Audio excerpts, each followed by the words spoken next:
important pour nous, donc pour cette table ronde, c'était de montrer pour chacun de vous un de vos films, comme une façon de vous présenter, et puis pour permettre au public de mieux vous situer.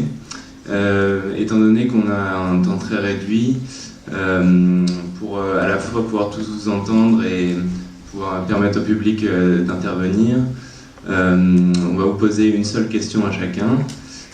Mais, donc il n'y a pas beaucoup de questions, mais par contre, on essaiera, si ça dépend de comment ça se passera, on peut peut-être en rajouter. Mais en tout cas, ces questions-là, on va essayer de bien les approfondir. Et, voilà. Donc on va commencer par vous, Bertrand Mandico. Donc vous avez réalisé plus d'une dizaine de courts-métrages, des films de fiction, d'animation, des clips. Et vous êtes actuellement en train de travailler sur un long métrage, si je ne me trompe. Et donc le titre de notre table ronde, c'est Tourner autrement.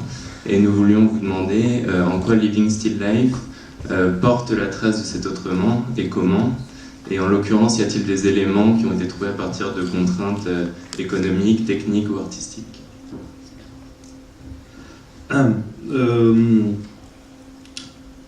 La contrainte est un moteur pour moi.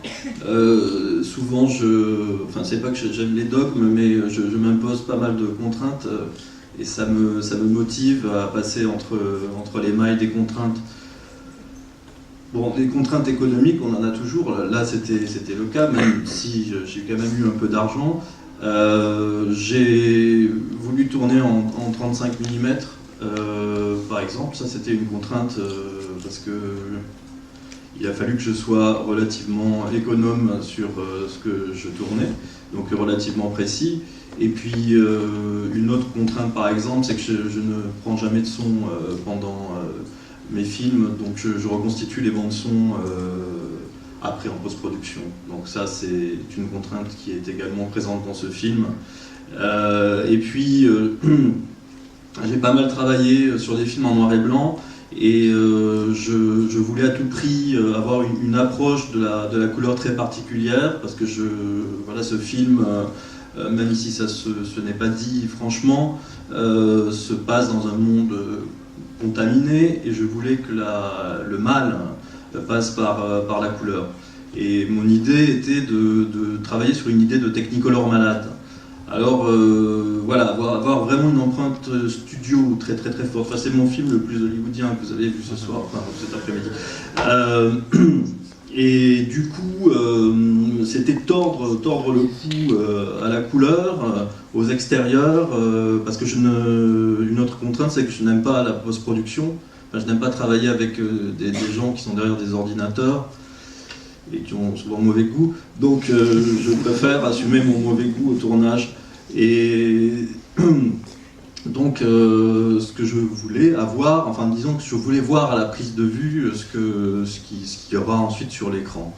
Donc l'idée était de travailler avec des lumières colorées en extérieur, repeindre la nature, avec des fumées colorées, avec de la peinture directement, avec des surimpressions même, c'est-à-dire que je rembobine ma pellicule, sur laquelle j'ai filmé au préalable des cristaux qui se font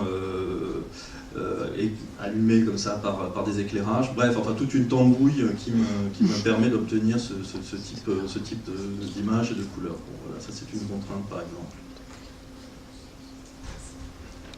Est-ce que quelqu'un dans la salle veut